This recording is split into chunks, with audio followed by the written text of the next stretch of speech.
Good morning students. आज हम लोग क्लास 7th के हिस्ट्री के चैप्टर 5 को आगे कंटिन्यू कर रहे हैं।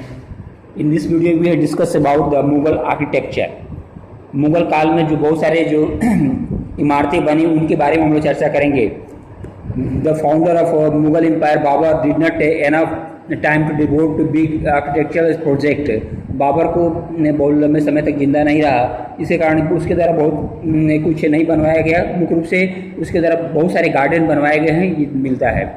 Humayun long contact with Persian culture can be seen in the designing of the execution of the tomb under the supervision of his wife Hamida Banu Begum।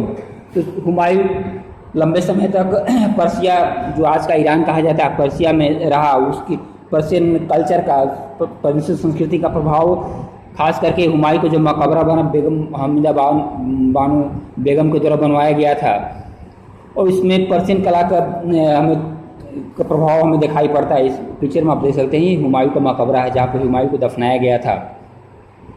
एक सुंदर मकबरा बनाया गया है और उसके चारों तरफ गार्डन वगैरह लगाए गए हैं।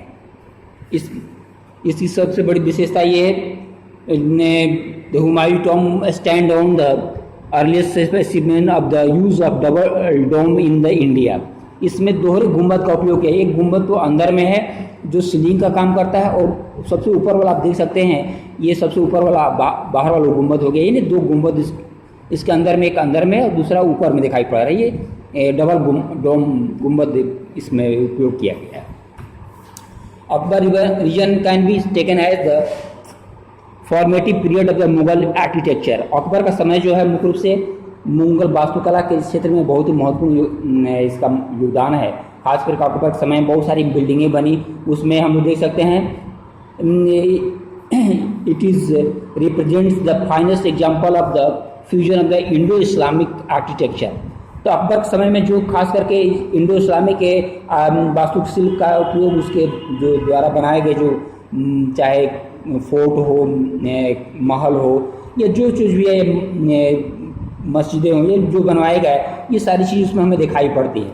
यानी कहने का मतलब है, भारतीय तकनीक के साथ साथ बाहर के देशों के तकनीक का भी मुगल काल में, खासकर अकबर के समय में उनके द्वारा बनवाए गए जो भी बिल्डिंगें हैं, चाहे किला हो, उसमें हमें देखने को मिलता है। The best example we can give the Agra fort. Agra किला का देख सकते हैं, इसमें आगरा किला में बनवाया गया है। It is made of red sandstone, लाल बलुआ पत्थर से बना हुआ है ये आगरा किला। Akbar has built many structure in the Bengal and Gujarat style.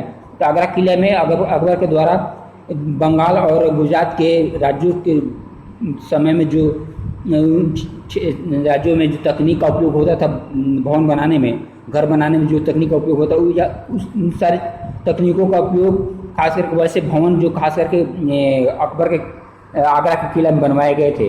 बाद में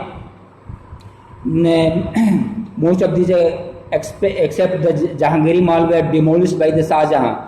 तो बहुत सारे जहांगीरी महल को छोड़ करके शाहजहां द्वारा उसमें तोड़वा दिया गया। उसमें today the Delhi gate of the fort and Jahangiri Mahal are only representative buildings of the Akbar reason.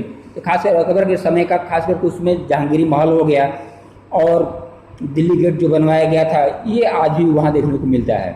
Akbar built a new capital as Sikri 40 kilometre away from Agra. Agra से पश्चिम में 40 किलोमीटर दूर है, उसने एक नई राजधानी बनाई जिसको फतेहपुर सीकरी के नाम से जाता है। So many buildings are build during this period. During the period of Akbar, tomb of Sheikh Salim Chishti, Jama Masjid है, जोधाबाई पैलेस, पंचमहल, दीवाने आम, ये बहुत सारी जो भवन उसमें बने अकबर के समय में। फतेहपुर सीकरी में शेख सलीम चिश्ती का मकबरा हो गया, जामा मस्जिद हो गई, जहाँ जोधाबाई का महल हो गई, पंचमहल, ये बहुत सारी चीज़ें हमें देखने को मिलती है। इसमें सबसे अधिकतर एक रेड सैंडस्टोन का उपयोग किया गया है, और उसकी जुड़ाई सुर्खी चूने, मोटार के सुर्खी चूने से जुड़ाई की गई है। बहुत मजबूत स्ट्रक्चर बनाया गया है।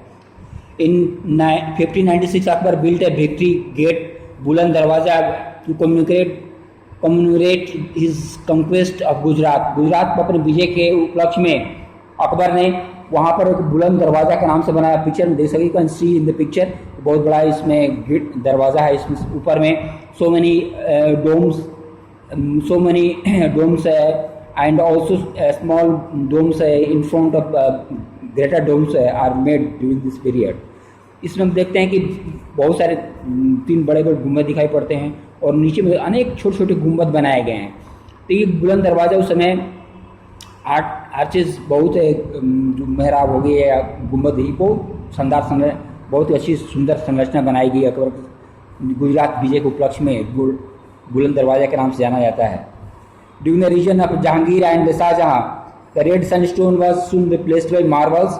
जहांगीर और शाहजहां के समय खास करके जो बिल्डिंगें बनी उसमें संगमरमर के सैंड मार्बल्स का उपयोग किया गया। खास करके जहांगीर के शासनकाल के आधे समय बीतने के बाद हम लोग देखते हैं उसमें पितृदीरा तकनीक का उपयोग किया गया। उसमें फ्लोर जो संगमरमर की जो बिल्डिंग बने थे उसमें सजावट के लिए फूल पत्ती के साथ साथ उसमें बहुमूल्य पत्थर खास करके लपेलुजनी हो गया, आइनक्स हो गया, जैस्पर हो गया, टोपाज हो गया, इससे बहुत सारे कीमती पत्थर का उपयोग वो फूल के संरचना बना करके फूल के रूप में सजाने की कोशिश की गई है। तो खास करके जहांगीर के समय में एक बहुत ही सुंदर उसकी पत्नी नूरजहां के द्वारा उसके फादर का मकबरा बनवाया गया था इत्माद-उद-दौला का। ये बहुत ही सुंदर मकबरा बनाया गया। It is big and it has 4 minarets, domes, roof. उसके चारों तरफ जो मकबरा बना उसकी 4 मीनारें बनाई गई हैं चारों तरफ और उसमें गुंबद है। The main dome is the built at white marbles and embedded with mosaics। इस तरह हम लोग देखते हैं कि मुख्य गुंबद जो है संगमरमर का बना हुआ है और इसी तरह सजाया गया था। तो खासकर Jahangir was the pattern of the art of laying out gardens rather than building huge monument. तो खासकर जहांगीर के समय हम देखते हैं उसके समय में अधिकतर बिल्डिंग के बदले गार्डन पे ज़्यादा ध्यान दिया गया। इसमें हम लोग कश्मीर में शालीमार बाग के नाम से जानते हैं और निशांत बाग जो लाहौर में है, ये खास करके गार्डन बनाने में जहांगीर का महत्वपूर्ण योगदान है। In next video will discuss about the buildings structured by the Shahjahan. Thank you.